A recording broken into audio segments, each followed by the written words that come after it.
Então, boa tarde a todos, caras e caros colegas, senhora deputada europeia Margarida Marques. Estamos em condições regimentais de dar início à nossa reunião.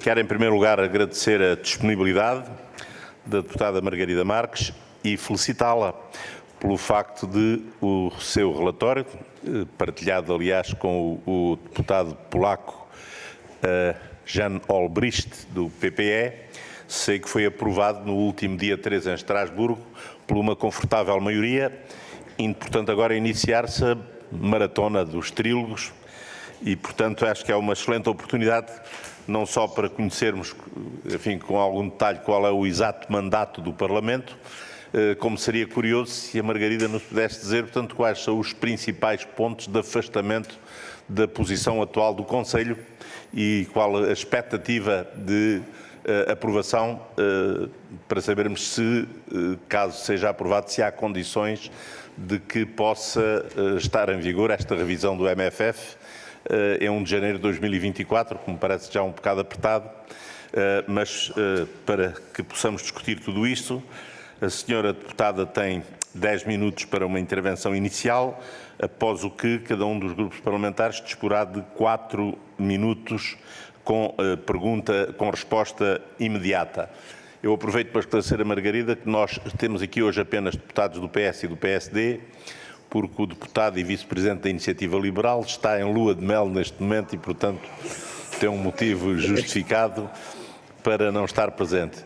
O deputado do Chega informou-me que não poderia estar presente por razões de organização dos seus trabalhos noutras comissões, pelo que as questões ficam para os grupos parlamentares do PS e do PSD e, se houver necessidade de mais algum minutinho, podemos aproveitar o tempo disponível das ausências. Portanto, cara Margarida, até 10 minutinhos para ficarmos a saber a situação do MFF, especialmente do ponto de vista do Parlamento. Muito obrigada, Sr. Presidente. Boa tarde a todos e a todas, particularmente a todos e a todas, mas particularmente aos ex-colegas, e queria também agradecer a organização desta audição. Exatamente, nós, a semana passada, no plenário em Estrasburgo, aprovámos este relatório da minha autoria e da autoria do deputado do PPE, Jan Olbrycht. Em momentos de crise, seja sanitária, económica ou guerra, a resposta é sempre mais Europa e não menos Europa. Respostas que ponham as pessoas, as famílias e as empresas no centro. O SURE e o Fundo de Recuperação, o Next Generation EU, que financia os planos nacionais de recuperação e resiliência, sabemos, salvaram a vida de milhões de famílias na União Europeia. O Parlamento Europeu pediu em dezembro, a Comissão Europeia propôs em junho, votámos esta semana o mandato do Parlamento Europeu como autoridade orçamental para rever o orçamento plurianual da União Europeia até final de 2027. Podemos questionar-nos porquê a necessidade de rever o orçamento. A Covid, a guerra e os desafios decorrentes destas crises esgotaram o orçamento atual. E temos ainda que ter em consideração que o crescimento da inflação, eu devo lembrar que o orçamento plurianual da União Europeia é feito na base de uma inflação média anual de 2%, ou seja, o aumento da inflação, o aumento das taxas de juros fizeram uma redução real do orçamento plurianual da União Europeia de 74 mil milhões de euros. E é por isso, em resumo, que a Comissão Europeia propõe fazer um aumento do orçamento plurianual de 65 milhões de euros e o Parlamento Europeu propõe ainda um aumento relativamente à proposta da Comissão de 10 mil milhões de euros. Existem para nós 7 preocupações fundamentais. A primeira, continuar a apoiar a Ucrânia, os ucranianos, as ucranianas, quer na Ucrânia, quer fora da Ucrânia, e criar uma base orçamental para mobilizar a ajuda internacional, mas, ao mesmo tempo, mitigar o impacto económico e social da guerra na vida dos europeus. Os europeus não podem todos os dias ver os juros aumentarem e a crescerem os encargos dos jovens, das famílias, com a casa, com a energia. Segunda preocupação tem a ver com as migrações. Nosso objetivo é mobilizar meios adicionais para apoiar os cidadãos de países terceiros que procuram a Europa como sua tábua de salvação e os países que os recebem, quer onde eles atravessam, portanto países em trânsito, ou como destino final. Terceira preocupação, proporcionar mais meios para auxiliar os governos nacionais a reagir a catástrofes naturais, como nós tivemos, cheias, secas, e como vários países europeus sofreram durante este verão. Como sabemos, existe um fundo europeu, o Fundo de Solidariedade da União Europeia, também aqui propomos um aumento deste Fundo de Solidariedade.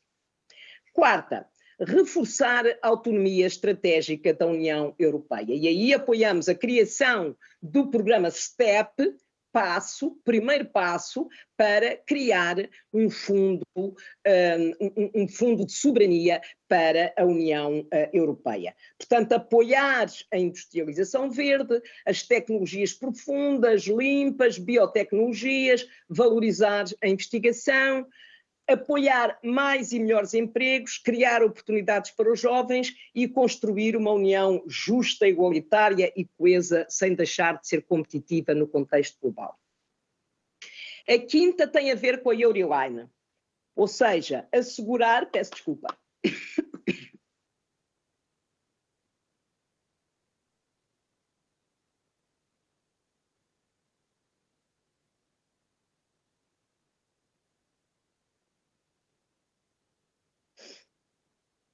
portanto, assegurar que os encargos com a dívida do Next Generation EU não vão afetar nem as políticas, nem os programas europeus. Porque é que esta questão é importante? Porque quando nós criámos a linha dívida, pressupunha-se que os juros estavam a 0%. Hoje os juros estão a 4%. Portanto, aquilo que nós orçamentámos para pagar a dívida não é mais suficiente para pagar os encargos com a dívida. Sexta, criar um instrumento permanente para dar resposta a crises. Ou seja, cada vez que há uma crise, inventa-se um novo instrumento e muitas vezes cortam-se as políticas, como tem acontecido com as políticas de coesão ou os programas europeus. O que é que nós precisamos? Precisamos de um instrumento permanente. E, sobretudo, que nós consigamos aprender com o que fizemos na União Europeia na resposta às recentes crises, como a criação do SURE ou do Next Generation EU. Sétima, proteger a identidade e a dimensão da política de coesão. Sabemos que não estão em causa a revisão dos instrumentos, dos envelopes nacionais, mas é fundamental. A flexibilidade que nós pudemos usar foi muito importante para a resposta à crise Covid e para a resposta à crise na Ucrânia. Usámos a flexibilidade na política de coesão, mas temos que manter a identidade da política de coesão. Portanto, no nosso relatório, para responder ao Sr. Presidente, fixámos prioridades para podermos assumir uma posição realista. Finalmente, sabemos que novos alargamentos exigem novas reformas institucionais, mas exigem também uma nova arquitetura do orçamento da União Europeia. Ou seja, o orçamento não pode ser o mesmo. Nós hoje estamos numa Europa a 27 e vamos passar a ser uma Europa a 30 ou a 35 quando se derem os novos alargamentos. E, portanto, também aqui precisamos de rever a arquitetura do orçamento da União Europeia. Temos agora um mandato, esperamos que o Conselho defina o seu mandato. Ouvimos Charles Michel, aliás, numa entrevista à USA, o Presidente do Conselho Europeu, dizer que é urgente e, se necessário, farão 4 noites e 5 dias, como se fez para a criação do Next Generation EU, mas o que é facto é que ainda não agendou este ponto no Conselho Europeu. E, portanto, é este o estado da arte. O Parlamento Europeu está preparado para iniciar as negociações. Evidentemente, aquilo que for aprovado agora no orçamento, nesta revisão do quadro financeiro plurianual, será imediatamente transposto para o orçamento de 2024. E agora estou, evidentemente, disponível para responder a todas as questões dos senhores deputados, agradecendo mais uma vez esta oportunidade. Muito obrigado, senhora deputada. Darei agora a palavra para colocar questões, em primeiro lugar, ao deputado Ricardo de Sousa, do Grupo Parlamentar do PSD. Tem a palavra, Ricardo. Muito obrigado, Sr. Presidente, senhoras e senhores deputados. Senhora Eurodeputada, cumprimentá-la pela presença aqui, agradecer a sua presença e cumprimentá-la, evidentemente, também pelo trabalho desenvolvido no relatório aprovado com largo consenso no Parlamento Europeu no último dia 3. Os motivos que presidiram à necessidade da revisão do quadro financeiro plurianual são bastante conhecidos e facilmente destacáveis. A questão da guerra da Ucrânia, evidentemente, mobilizou em termos financeiros mais de 30 mil milhões de euros do orçamento. A inflação, como muito bem aqui referiu, fez com que as disponibilidades financeiras encolhessem naquilo que se estima nos 7 anos de quadro financeiro, em 74 mil milhões. Isto é um impacto muito significativo, se tivermos em conta até a própria revisão orçamental aqui apresentada. E depois a questão da inflação entronca naturalmente com a necessidade que houve de aumentar as taxas de juros, e isto ter um impacto muito sensível, nomeadamente no plano de recuperação pós-Covid, e de pesar sobre o orçamento da União. E, portanto, aquilo que nós temos hoje aqui, mais do que uma revisão orçamental, é uma recomposição do orçamento, porque há uma redefinição de prioridades e de prioridades muito assinaláveis. Desde logo a criação do novo mecanismo para a Ucrânia, com uma capacidade global de 50 mil milhões. Ora, não havia referência a nada disto no quadro aprovado em 2021, como é natural, e, portanto, estamos não perante uma revisão, mas sim uma recomposição e uma redefinição de objetivos, com o reforço também de 15 mil milhões em políticas de migração, que também é importante, e o Parlamento também frisou isso, dada a debilidade existente no atual quadro, mas também o lançamento da plataforma de tecnologias estratégicas para a Europa. O Parlamento dá aqui também, a Sra. Deputada já teve oportunidade de referir as 7 preocupações que o Parlamento referenciou, nas quais se destaca naturalmente o reforço que aqui referiu de 10 mil milhões, seja na ajuda humanitária a prestar à Ucrânia e a referência a mais países afetados, porque este é um fenómeno naturalmente que abarca toda uma região e não só a Ucrânia, o reforço nas políticas de migração e os instrumentos que deverão proporcionar à União Europeia uma maior flexibilidade na resposta a acontecimentos imprevistos. E há uma coisa que o Parlamento também refere, que eu julgo que é muito importante, porque tem um impacto muito sensível, que tem a ver com os custos de reembolso relacionados com os empréstimos contraídos ao abrigo do Plano de Recuperação, para serem transferidos, digamos, para fora dos limites orçamentais e não apenas aqueles que estão acima dos custos já programados. E, portanto, os pagamentos da dívida resultantes do Plano de Recuperação devem ser colocados acima dos limites orçamentais da União, não comprometendo os programas que beneficiam diretamente. E eu acho que isto é muito importante e foi uma posição que também o Parlamento assumiu. Eu tinha aqui apenas 2 questões muito rápidas para colocar. Uma que diz respeito a uma referência que já fez na sua intervenção inicial, que tem a ver com a questão do instrumento de flexibilidade. O grupo do PPE considerou a proposta da Comissão ambiciosa, mas não suficiente, e defende um orçamento de longo prazo mais flexível, tendo em conta múltiplas crises que a União Europeia enfrenta e as necessidades de responder a desafios de inovação e da migração e da competitividade. E a senhora deputada referiu a necessidade da criação de um instrumento permanente de flexibilidade financeira. Ora bem, nós gostaríamos de saber em que termos seria criado este instrumento e como seria financiado. E gostaríamos também de saber quais considera serem os aspectos mais sensíveis da proposta da Comissão, que poderão ainda ser debatidos no próximo Conselho. E uma última nota, só mesmo muito breve. A senhora eurodeputada, a propósito do último discurso do Estado da União, criticou o discurso da Presidente da Comissão, referindo uma ausência significativa, que é justamente a ausência à referência da revisão do quadro financeiro plurianual. E, portanto, eu gostaria de saber se acha que esta ausência do discurso pode significar que estamos aqui perante um cenário de negociações mais complicadas. Muito obrigado.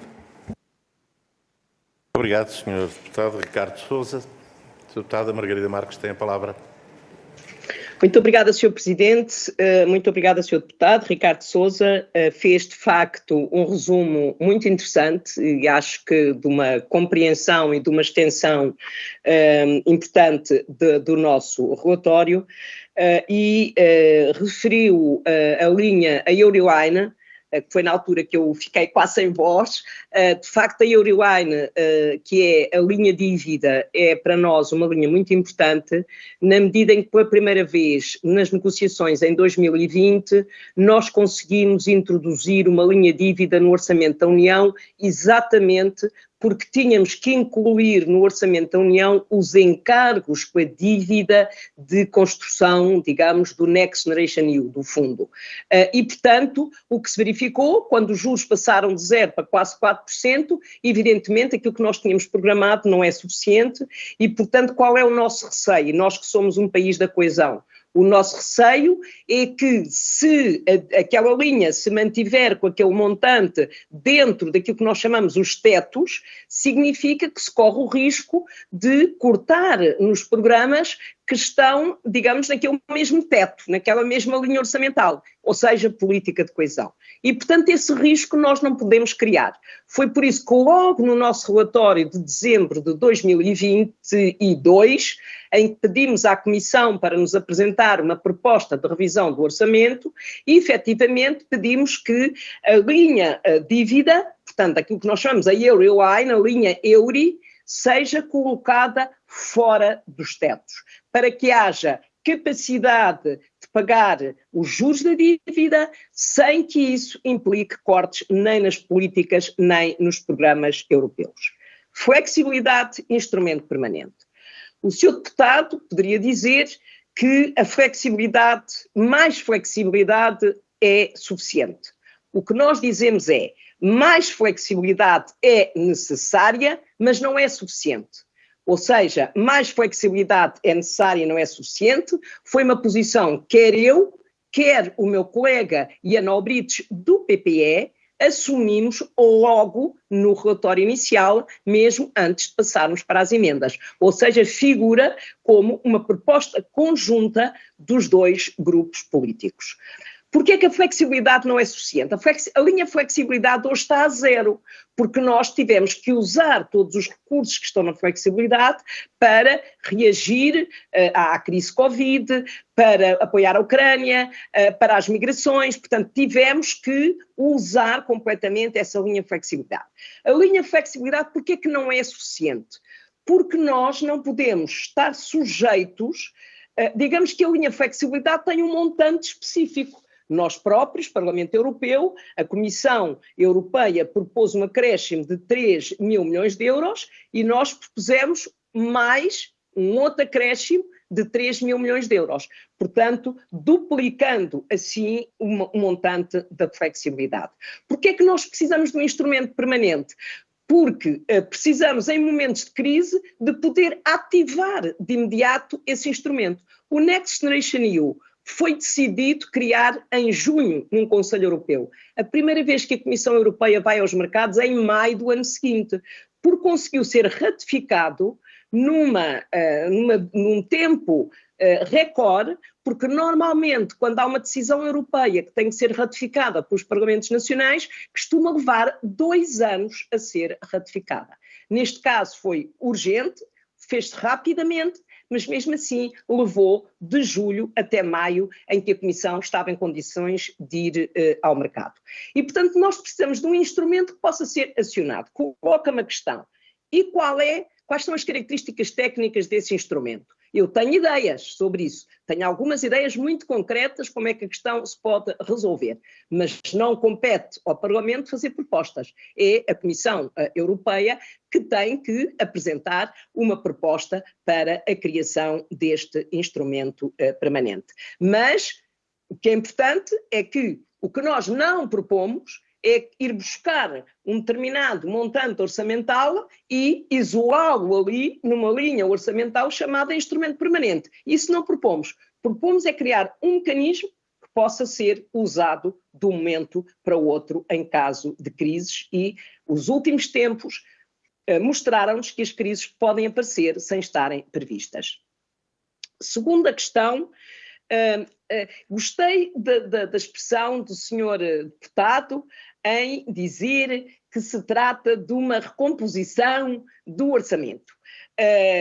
Eu digo-lhe muito sinceramente, nós passámos muitas horas a discutir se era revisão ou review. Ainda por cima, quando em português a expressão é praticamente a mesma. Mas isto tem, de facto, uma discussão grande. Porquê? Porque quando nós aprovámos o orçamento em 2020, o que estava previsto e escrito nas conclusões do Conselho Europeu, que o Sr. Deputado pode consultar, é que não haverá review a meio percurso, não haverá revisão do quadro financeiro plurianual. Dito isto, o que nós temos hoje são um pacote com 3 instrumentos. A criação do mecanismo para a Ucrânia, a criação, um regulamento para o STEP e o regulamento do quadro financeiro plurianual. Qual é a urgência? Temos uma urgência para a Ucrânia, porque o mecanismo que existe hoje para a Ucrânia são só empréstimos e termina no dia 31 de dezembro, e nós não podemos correr o risco, no dia 1 de janeiro, não termos qualquer mecanismo disponível para apoiar a Ucrânia. O STEP é criado à base de aumentar alguns programas já existentes e também a mobilização de algum financiamento da coesão, e, portanto, também temos que apoiar, e se isso não tiver em janeiro, pode ser mais tarde, pode, inclusivamente, se não houver aumento do orçamento, ser apenas um seu STEP e não haver financiamento. Finalmente, o MFF, o quadro financeiro plurianual, precisa de ser revisto. Porquê? Pelas razões que apresentámos, com o aumento dos 10 mil milhões de euros, proposta do Parlamento, que é exatamente para compensar a redução do orçamento devido ao aumento das taxas de juros e à inflação, e a nossa vontade, enquanto Parlamento, é que seja possível aprovar a revisão do quadro financeiro plurianual, onde o Parlamento Europeu dá o seu consentimento, a tempo de ele poder ser transposto para o orçamento de 2024. E agora pode dizer, então, e se não aprovarem a tempo, se não chegarem a acordo a tempo? No momento em que chegarmos a acordo, faremos a transferência, a atualização do orçamento de 2024, com um mecanismo que nós usamos frequentemente no Parlamento Europeu. Muito obrigada. Muito obrigado, Sra. Deputada Margarida Marques. Dou agora a palavra ao Grupo Parlamentar do Partido Socialista. Intervirá em seu nome o deputado Miguel Iglesias. Tem a palavra.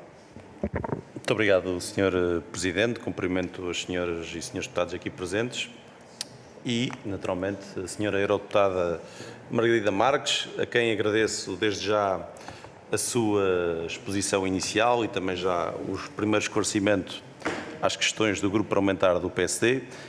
É uma grande conhecedora destas matérias, tem tido um trabalho exaustivo no Parlamento Europeu sobre as questões de financiamento da União e também consideramos que não é por acaso que o projeto de relatório sobre a proposta de revisão intercalar do quadro financeiro plurianual, de que foi correlatora, foi aprovado por uma larga maioria na Comissão dos Orçamentos no Parlamento Europeu.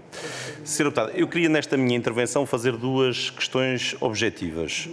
Primeiro, sobre a Ucrânia. É consensual, ou pelo menos julgo ser, será certamente entre os dois grupos parlamentares aqui presentes, a importância da total solidariedade e coesão entre os Estados-membros da União no apoio à Ucrânia, sendo que esse apoio não se tem ficado por palavras, por discursos vãos.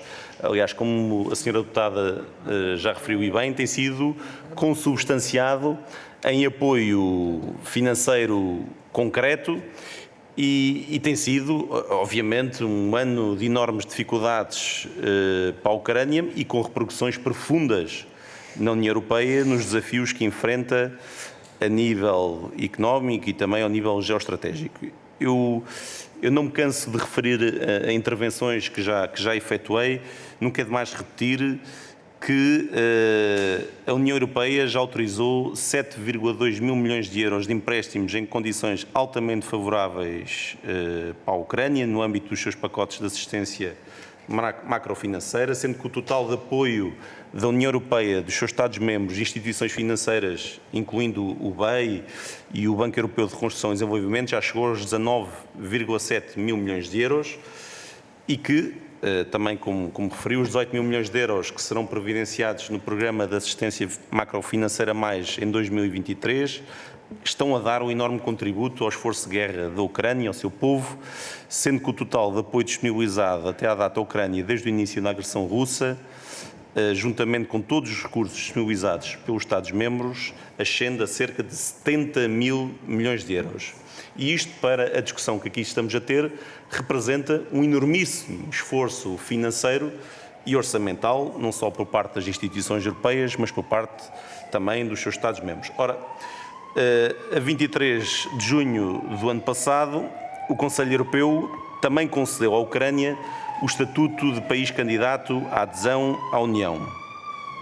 Caso o processo chegue ao fim, com sucesso, será algo que acarretará alterações substanciais ao modo de funcionamento da União e, em particular, desafios financeiros dos meios e orçamentos da União Europeia. O Sr. Primeiro-Ministro António Costa referiu-se precisamente a isso no último Conselho Europeu Informal em Granada, que seria, e cito, o alargamento mais desafiante de sempre e onde, aliás, propôs um quadro de reformas para uma União Europeia mais alargada, onde não só é fundamental acompanhar os esforços dos países candidatos para cumprirem com os critérios necessários a um processo de integração, mas também dos atuais Estados-membros da União fazerem o seu trabalho de casa, porque será um processo que não se deixará de fazer com algumas dores de parte, se me for permitida a expressão. Perguntava assim à senhora deputada a sua perspectiva sobre um possível alargamento, em particular à Ucrânia, os efeitos e consequências que pode ter no âmbito geral, no quadro financeiro plurianual, sendo necessariamente tem que haver uma preparação racional e sem ânimos de índole mais populista, como infelizmente também temos assistido quando se discute estas matérias de alargamento da União. O segundo tema que lhe queria abordar, e peço desculpa, Sr. Presidente, por já estar a resvalar no tempo, tem a ver com os efeitos desta revisão do quadro plurianual nas suas consequências para Portugal. E, naturalmente, há um grande compromisso de coesão social no quadro plurianual, sem prejudicar os domínios, digamos, tradicionais, históricos da União, nomeadamente os relacionados com a coesão e política agrícola, mas também temos agora outros novos desafios, com a questão das alterações climáticas, que dizem muito aos nossos jovens, mas também questões relacionadas com as políticas de migração, como a senhora deputada também já referiu. E o que eu lhe perguntava muito diretamente, e para bom esclarecimento de todos, é se Portugal será prejudicado no seu envelope nacional de financiamento nesta revisão que se perspectiva e se haverá alguma alteração em termos do Fundo de Coesão para o nosso país, tendo em conta a sua importância fundamentada e provada para o desenvolvimento e infraestruturação de Portugal. Muito obrigado. Muito obrigado, Sr. Deputado. Vou dar a palavra à senhora eurodeputada para responder a algumas destas questões que são de $1 milhão. Muito obrigada, Sr. Presidente. Muito obrigada, Sr. Deputado Miguel Iglesias. Sim, vou procurar responder a todas estas questões, se conseguir ter tempo. A questão da Ucrânia colocou vários pontos. O primeiro, o financiamento de que a Ucrânia já beneficiou, mas permita-me que faça aqui um parênteses, porque quando nós criámos o Next Generation EU, muitos países disseram, e algumas famílias políticas, é só uma vez, limitado no tempo, etc. Portanto, e é verdade, porque é a base, digamos, do tratado que nos permitiu criar esse mecanismo. Mas uma coisa é certa, nós tivemos que recorrer a esse mecanismo, não é usando o dinheiro do Next Generation EU, tivemos que recorrer a esse mecanismo, a esse instrumento, a essa metodologia, para podermos criar este fundo de 18 mil milhões de euros para a Ucrânia até 2024, no sentido de podermos ajudar a financiar o funcionamento do Estado. E quando nós dizemos funcionamento do Estado, tem a ver com as iniciativas em matéria de luta contra a corrupção, de separação de poderes, de maior eficiência do sistema judicial, etc. Portanto, nós tivemos que recorrer a esse mecanismo que felizmente já tínhamos criado para mobilizarmos este financiamento para a Ucrânia. Segundo ponto, Ucrânia candidata à União Europeia. Efetivamente, nós neste momento voltamos a ter na agenda política o ponto alargamento da União Europeia. O primeiro-ministro português disse, e bem, do meu ponto de vista, que de facto este alargamento é um alargamento com um enorme desafio. Aumenta a complexidade cultural, a diversidade cultural, aumenta a complexidade histórica, aumenta a complexidade de identidades existentes na União Europeia. E, sobretudo, temos há alguns anos alguns países à porta de entrarem para a União Europeia e temos progressivamente adiado essas integrações, essas adesões.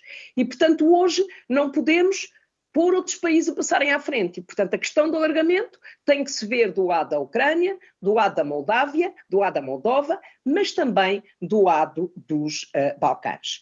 E isto, de facto, é um desafio enorme para a União Europeia. Dito isto, nós estamos à beira, e quando eu digo à beira não é para amanhã, de passar de 27 para 30 ou 35 Estados-membros da União Europeia. E como o Primeiro-Ministro disse, evidentemente, e também foi essa uma das razões desta cimeira em Málaga, tem que haver ajustamentos institucionais e tem que haver ajustamentos orçamentais. Ou seja, não há possibilidade de integrar na União Europeia estes países com a atual arquitetura do orçamento da União Europeia. E, de facto, temos que encontrar um novo modelo de orçamento, uma nova arquitetura orçamental, quer do lado da receita, quer do lado da despesa. Ou seja, se nós pedimos aos países para se prepararem para aderirem à União Europeia, também a União Europeia tem que se preparar para receber estes países.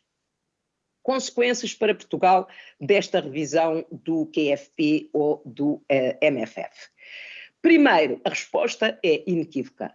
Mantêm-se os envelopes nacionais não foram tocados. E acho que isso é uma questão importante. Permita-me que lhe diga, aqui numa discussão entre gente que se interessa por assuntos europeus, também digamos que se fosse tocar nos envelopes nacionais estávamos a perder aliados. E, portanto, nós precisamos de todos os Estados-membros porque o orçamento da União Europeia tem que ser aprovado por unanimidade.